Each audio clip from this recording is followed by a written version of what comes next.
go on to give an overview of the Unlocking Space for Business programme. So the Unlocking Space for Business programme is a UK Space Agency programme. So it's been delivered by the UK Space Agency to support businesses to do a couple of things. Primarily, we're trying to support businesses in the financial services and transport and logistics sectors to understand and realise the benefits of satellite data and services, and how this combined with complementary data sources can drive business benefits for them. We're doing a couple of things within the Unlocking Space for Business programme.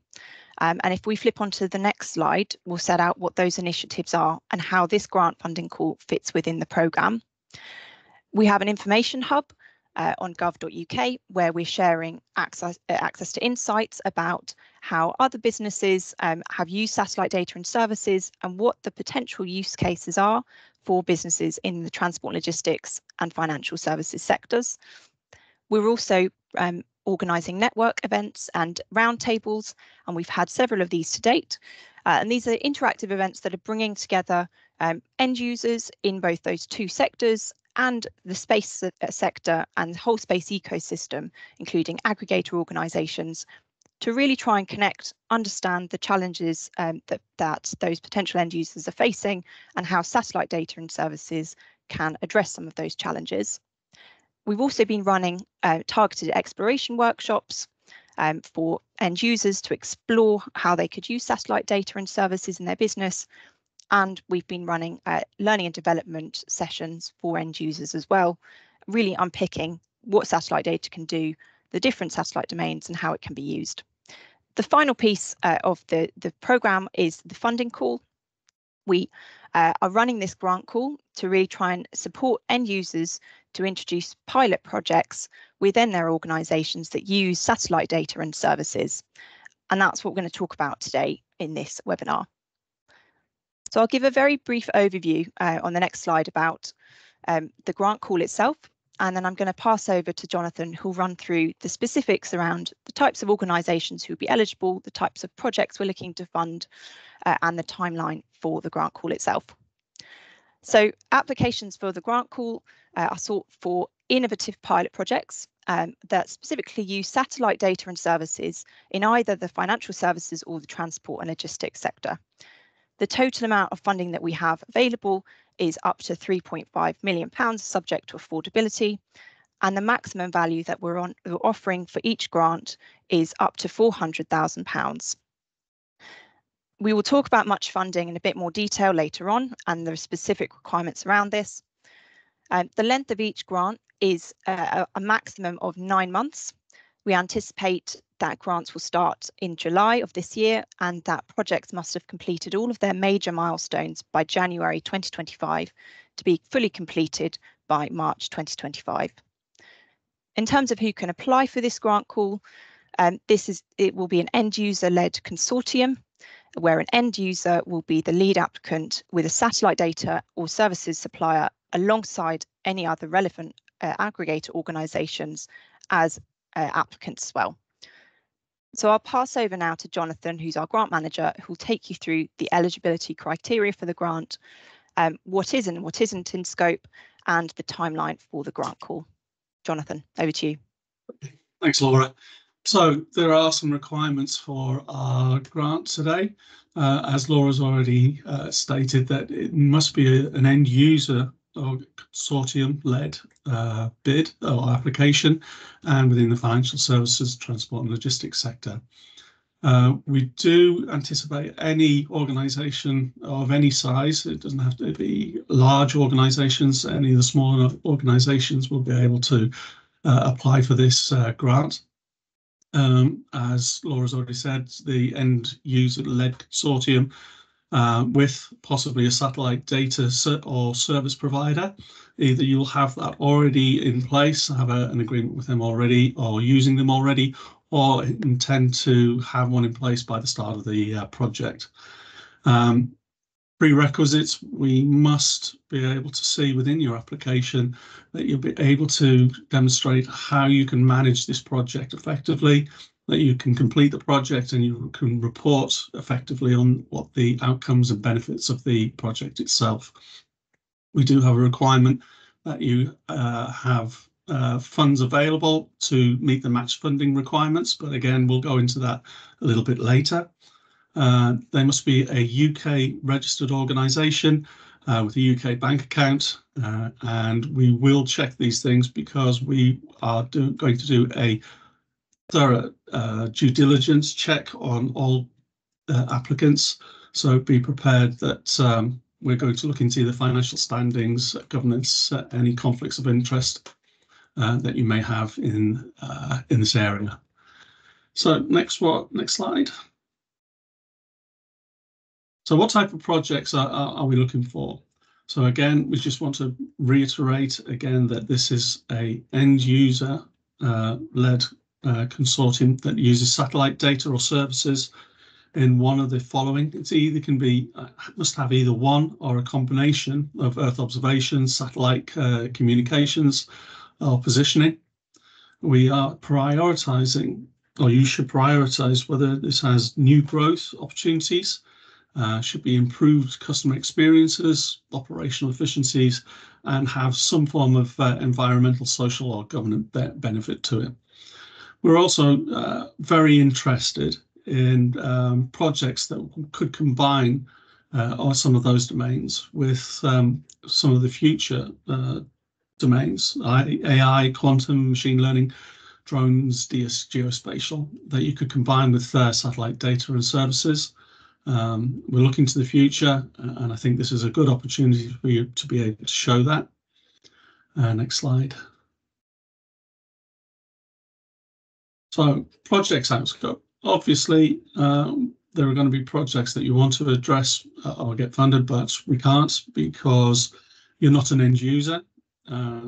You must be able to show that this is innovative work, that you're not duplicating work that's already been done or duplicate work that somebody else has already done.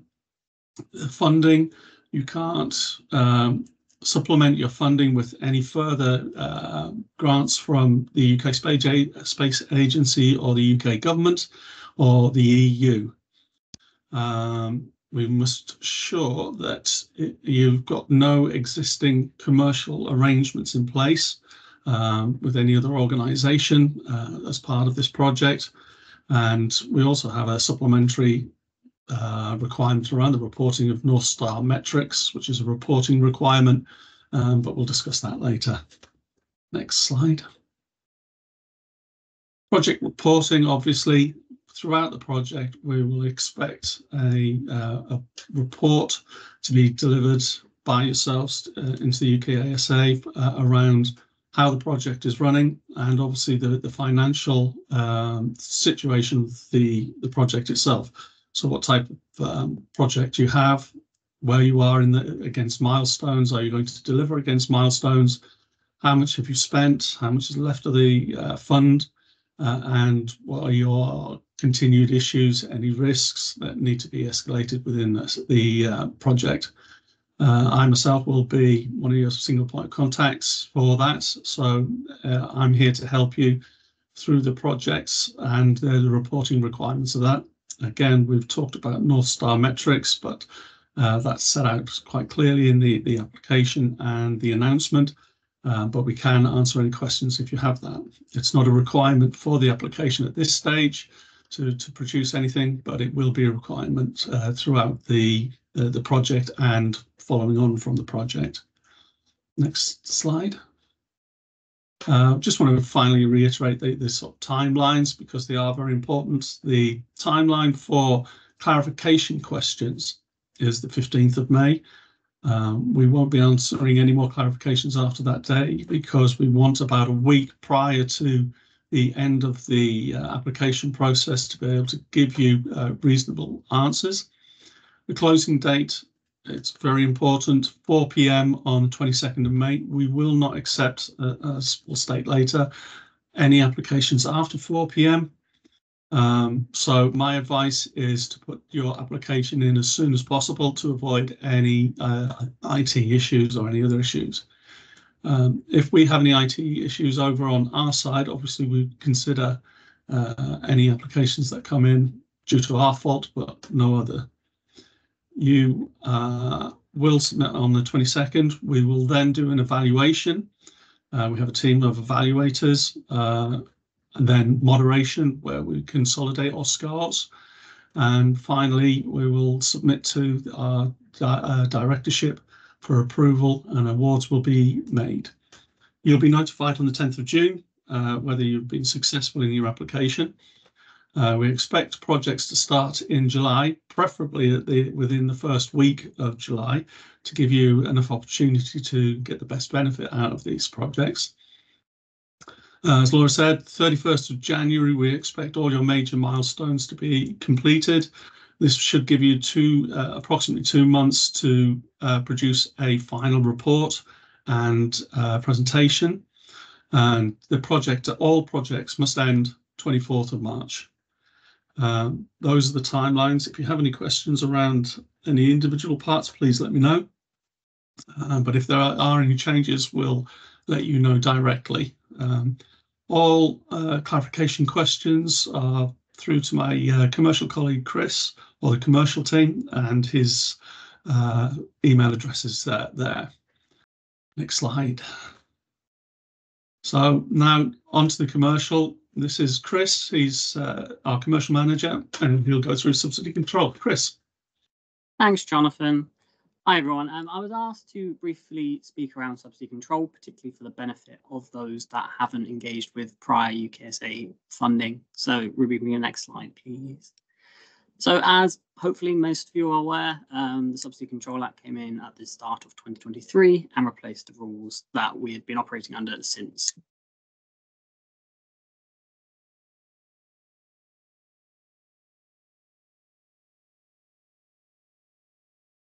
Sorry, Chris, just to come in and flag that you're on mute. Am I muted? Did I remute myself? I do apologise. Did I say anything? All good now. Or was I just talking to myself? No, it's all good now. All good now. Cool, wonderful. I'll restart the slide anyway. So as hopefully you're aware, we are now operating under the Subsidy Control Act that replaced the rules that we've been operating under since Brexit.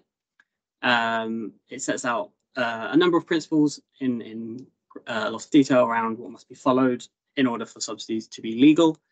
In order to assist us as a government body in running lawful subsidies, the government put in place a number of streamlined routes.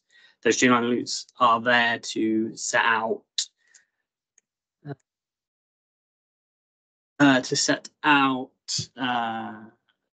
particularly low risk subsidies that we can demonstrate that we are acting in compliance with the Control Act. Particularly, this grant call is being let under the Research, Development and Innovation streamline route. And then there are a couple of categories under that route, particularly the industrial research and experimental development, that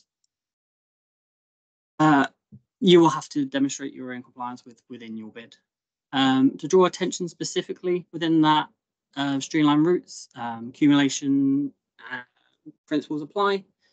So that's over a 3-year period, you can have had up to £3 million in funding for this project or a similar project. But I would encourage you all to read the guidance that went out with the grant call, as well as the general guidance around the streamline route, to make sure that you are in compliance with that. We go next slide, Ruby.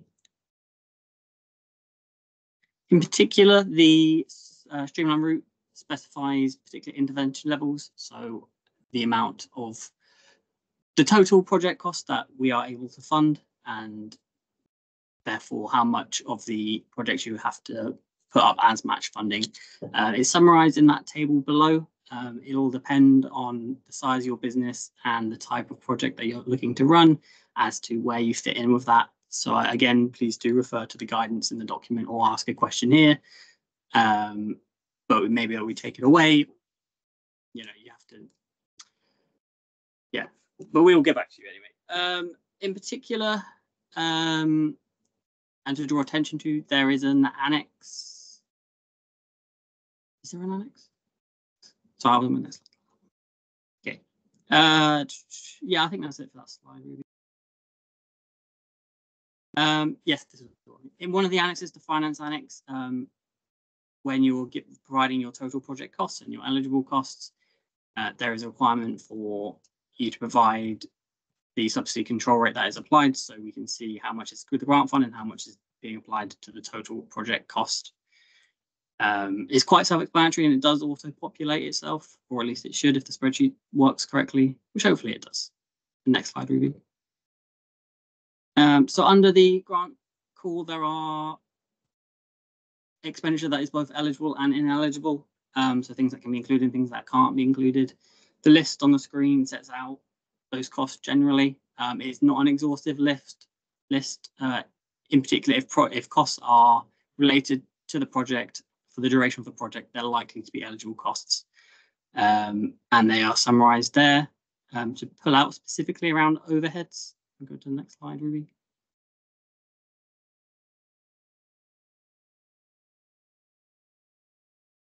So particularly with overheads, we know this is a common question we're asked. You can claim overheads, and to enable you to do so, we allow for 3 different ways of doing so. The first of which being obviously no overheads. So if you don't wish to include overheads within your bid, you don't have to.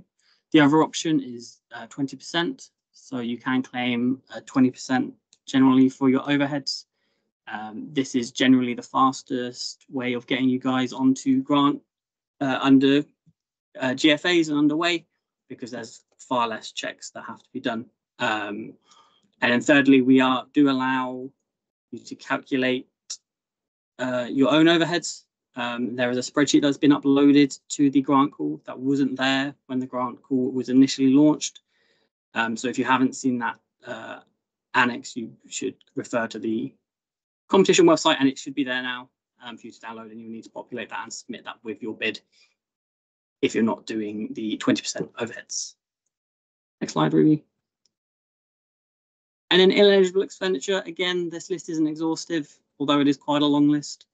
But yeah, things like alcohol and using grant funding to petition for more funding are things that are sort of classed as ineligible expenditure. To add to both of these, eligible and ineligible expenditure, we will check these when we're going through your bid to ensure that we're happy with your costs.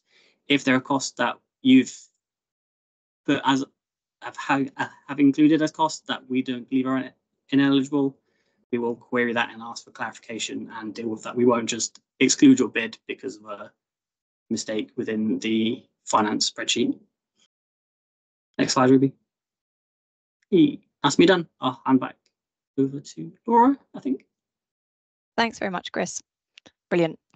So now we're going to walk through the application form itself. So if we could flip on to the next slide. So the application form, it can be found on the announcement of opportunities page on gov.uk. The scoring criteria has been set out in Annex F. And as Jonathan mentioned earlier, applications will be scored by a minimum of 3 evaluators against the scoring criteria set out in Annex F. Once all of the applications have been scored, we'll then hold a moderation panel, which will review all of the scores and come up with a final overall score, which we will then submit internally to our senior reporting officer, who will approve the highest scoring applications. So the purpose of these next couple of slides is to walk through each of the sections of that application form and provide a bit further context and detail as to what we would expect to be included in each of those sections. Just to say as well that all questions should be answered on the application form and should adhere to the maximum page allowances and font requirements which we set out in the application form. So if we go on to the very first section, so section 1 of the application form, this is setting out who is in the consortium, so the project title, short description of your project, and then the lead organisation name. So the lead organisation should be the end user, so the business within either the financial services or the transport and logistics sector. And then all other consortium members should be listed underneath that as co-applicants. So you should set out where the lead organisation is registered, a key contact for the lead organisation, and the size of the lead organisation as well. So if we head on to the next slide. This is section 2 of the application form. So this is the overview of your project. We will assess these questions against the strategic fit section of the scoring criteria. So these questions are really for you to explain what your project is proposing to do. So we'd like you to provide an overview of your project, the aims of the project, and how it fits in with those 4 strategic core objectives which are set out in the announcement of opportunity. So they're the new revenue growth opportunities, improved customer experiences, enhanced decision-making capabilities, and ESG benefits. So there's a maximum of 2 pages allowed for that first question. The second question as part of section 2 is asking about your project evaluation plan. So how you will monitor and measure whether or not your project has been successful. So for example, how you will measure and monitor the impact that your project has had. So moving on to section 3 of the application form. This is the technical feasibility section. So this question will be assessed against the feasibility section in the scoring criteria. And what we would like to see here is for each application to clearly set out the challenge that the solution is looking to solve within your organisation. So what technology is being proposed, which satellite domain or which combination of satellite domains you are looking to use, and including, if relevant, any complementary terrestrial data sources. So that's including but not limited to AI, quantum, geospatial data, etc.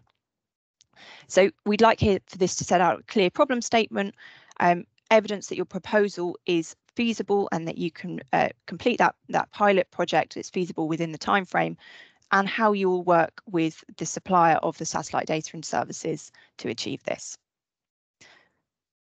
So section 4 of the application form is the project management and the team section. So we'll assess these against the project management methodology and risk management within scoring criteria. And with these questions, we would like to see how each project will deliver the project. So the key activities that will be undertaken, the milestones, key performance indicators, the benefits, risk management approach, and the key members of the team. So who will be involved in delivering this project? So we'd like to see all of this set out within maximum of 2 pages for the project management aspect of things, and then for the key members of the team that will be used to deliver the project, there is a maximum of 1 page to set out. So that's really your opportunity to explain how the different members of the consortium will work together and how you're the right team to deliver the intended project. So on section 5 of the application form, we have 3 questions here, and these questions will be assessed against the value for money section of the scoring criteria. So we'd like you to set out an overview of your budget breakdown, including how you'll use the match funding, and this should align to what you submit as part of the USB finance sheet, which is the Annex D, which you'll need to complete and fill in as part of the application. So you should set out the justification to support the expenditure that you anticipate you'll spend as part of this project. The other 2 questions there are to provide information about whether you've received any other grants from the UK Space Agency or other government bodies in the last 3 years, and whether or not you've applied for any other grants in relation to this work as well. And section 6 of the application form is related to the benefit to the UK. So we'll assess these against the benefit to the UK section in the scoring criteria. And this section really sets out how your project is going to provide benefit to the UK economy, whether it links to any other government strategies. So, for example, levelling up, any of the strategies that the UK Space Agency works with. So, for example, the National Space Strategy, and really would like in this section for projects applications to explain how the funding of the particular project will provide benefit to the UK. The other thing that we were looking for in this section is future plans and dissemination of findings from these projects. So we would have asked for any expected impacts of these projects beyond the period of funding requested, So we would look to see any long-term benefits or anticipated benefits, and also whether there'll be any future benefit or further investment beyond the pilot projects. So there is a maximum of 1 page for that part of the response, and maximum of 2 pages for the benefit to the UK economy and ambitions. And finally, section 7 of the application form. So this is the very end of the application form, and this is your authority to submit the application. So it needs to be signed, but prior to submitting the application, and then all of the application needs to be emailed to the email address which we flashed on the screen before. So that's commercial@ukspaceagency.gov.uk. Brilliant. I think we'll move on to the final couple of slides, and I'm going to hand back to Jonathan for the last few FAQ slides before we go to Q&A. So just a reminder, if you do have any Q&A, please do put your questions into the Q&A box at the very top, and we will answer those directly after this. Jonathan, over to you. Thanks. So we just want to restate the application. So the process is Annex A. You'll see within the site. This is your opportunity to showcase the answers and your proposed projects. Make sure that you include everything and it's signed. Any accompanying annexes, as Laura's already stated, should be set out within the application itself. We have a finance sheet. We think it's pretty simple and self-explanatory, but again, any questions that you may have on the finance sheet, please let us know. We've also included a grant checklist. This is an opportunity for both of us to understand that your application is complete, and it's a checklist for yourself prior to sending in your application. Chris alluded to the if you decide to go further than the 20% or anything on the overheads, we do have an overheads template which will require you to fill in, but only if you decide to go down that route. The site down there again is commercial at ukspaceagency.gov. Again, very important, 4 p.m. Wednesday the 22nd of May is your final time. We do have, as Laura has stated, that we have word counts. However, we are allowing 2 pages for any diagrams, PDFs, screenshots that would make your application clearer to us and better understood. So if you've got any more questions, just ask that one. Next slide. So you probably have a number of questions around the submission itself. Normal ones we've got a few examples here. You know, are subcontractors allowed? Basically, yes, as long as you include them in your application. Can images include in the body of the questions? You can, however, that takes up an awful lot of your space. So I would save it to your attachments that you have, that you're capable of doing. And we keep on going on about it, but people do miss the deadline. We just want to make sure that you understand that if you miss that 4 p.m. deadline, you will not be considered for this grant. Next slide. Right, we're on to the Q&A, so over to Laura. Brilliant. Thanks very much, Jonathan. Okay, so we've had a couple of questions come through. So the first question is there an opportunity to collaborate with others on this call? Perhaps a networking event for those wishing to collaborate would be very useful.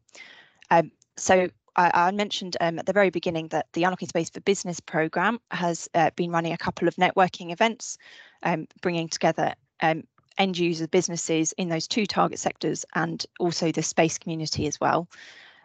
We have 2 final networking events coming up.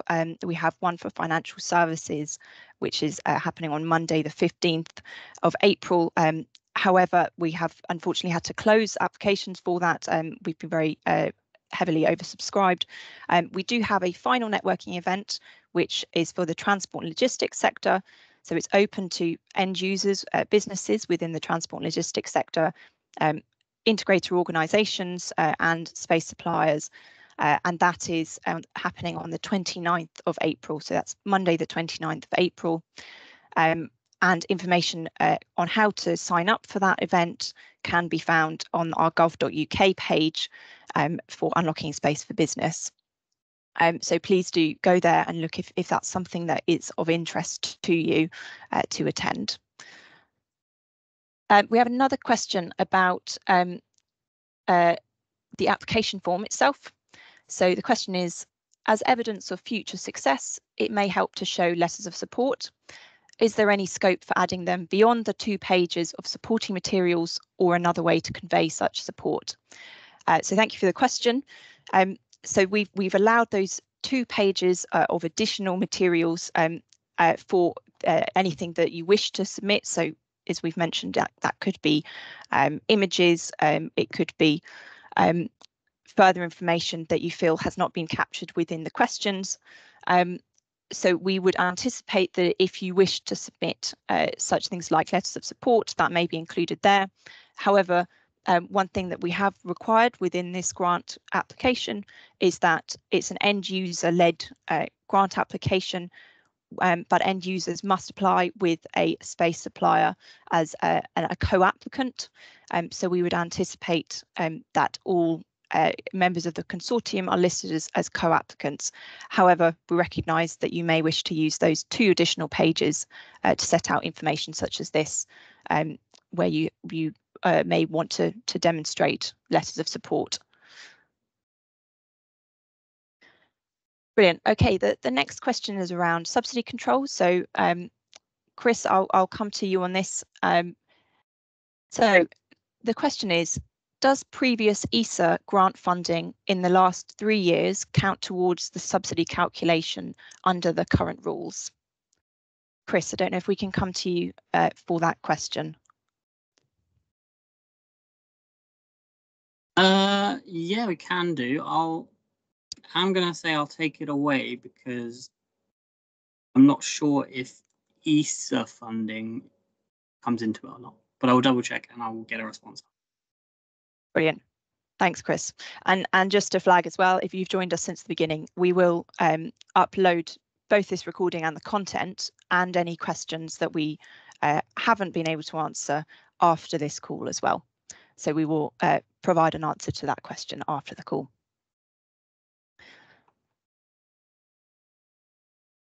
Okay, there's another question which is about consortium. Will there be any consortium building events or opportunities? So I'll just defer back to the networking event opportunity that we've got coming up as the next kind of key event that we have within Unlocking Space for Business. And like I say, please do look at gov.uk for more information about that, and do sign up on gov.uk using the links there if you're intending to come. We'd love to see as many people as possible. So there's another question here around local authorities. So the question is, can local authorities be the lead as the end user for this proposal? So we've stated in the announcement of opportunity that the end user needs to be an organisation within the financial services or transport and logistics sector. We set out definitions of what we consider within both those sectors. So those are businesses within the transport and logistics or the financial services sector. So those are the key types of organisations that we would see as being the lead end users, and therefore the types of applicants who would need to be the lead applicant for this grant call. Okay, I've got another question here around advice or support in filling out the application. So the question is, who can you recommend to give advice or support in filling out the application? Hopefully today's session has been helpful in explaining what we're looking for in the application and how to fill out that application form. As we mentioned, if you do have any further questions, if there's anything that you would like clarified or any specific questions that you have on the grant call itself or the application itself, then please do email commercial@ukspaceagency.gov.uk. So that email address is included in the announcement of opportunity. And please do email us with any clarification questions. As Jonathan mentioned earlier, the deadline for clarification questions is the 15th of May, so a week before we close the grant call itself. And we would be very happy to answer any questions that you have that we've not addressed in this call. Okay, so there's another question now on the specifics of the grant call scope. So could you expand on the TRL, please? Jonathan, I'm going to come to you. So TRL, for anybody on the call who's not familiar, refers to technology readiness levels. So it's a type of measuring system that we use to assess the maturity level of a particular technology.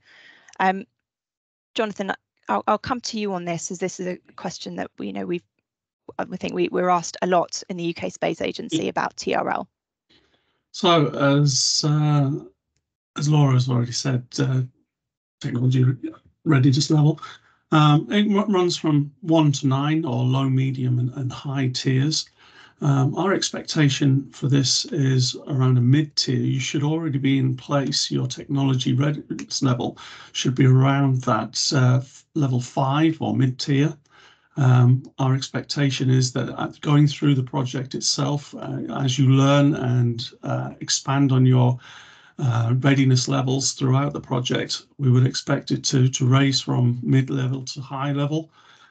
So at the end of the pilot project, we should be able to demonstrate that there are some relevant benefits, that the project is successful, you've been capable, you've learned an awful lot, and any equipment, any development within there that you've needed to do has expanded and grown your readiness levels.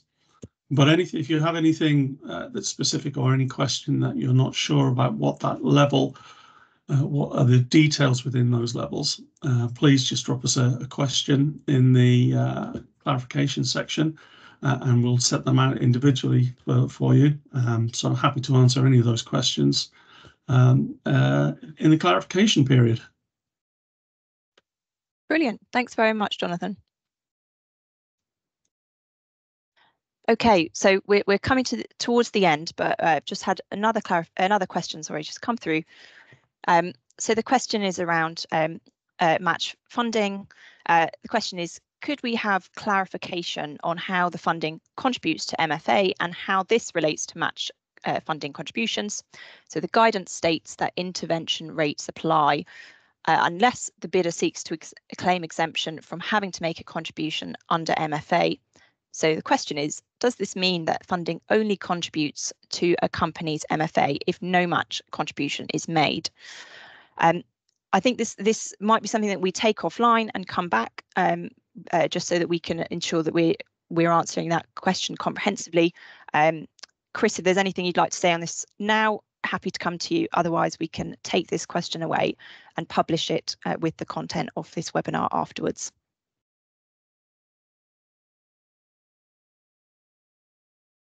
I'm happy to take it away. Super. Thanks very much, Chris.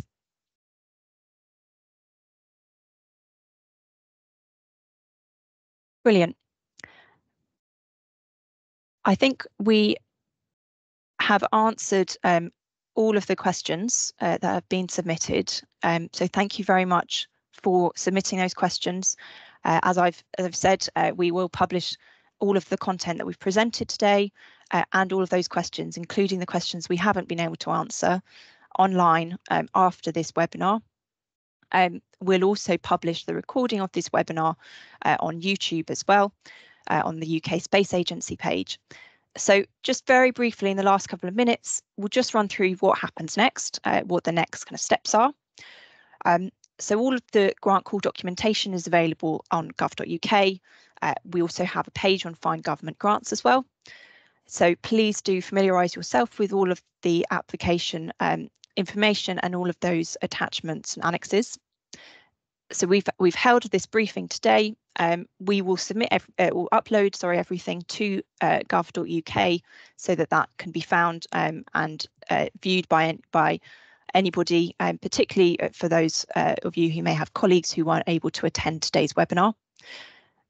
Any clarification questions should be submitted by the 15th of May, and applications should be submitted to commercial@ukspaceagency.gov.uk by 4 p.m. on Wednesday, the 22nd of May.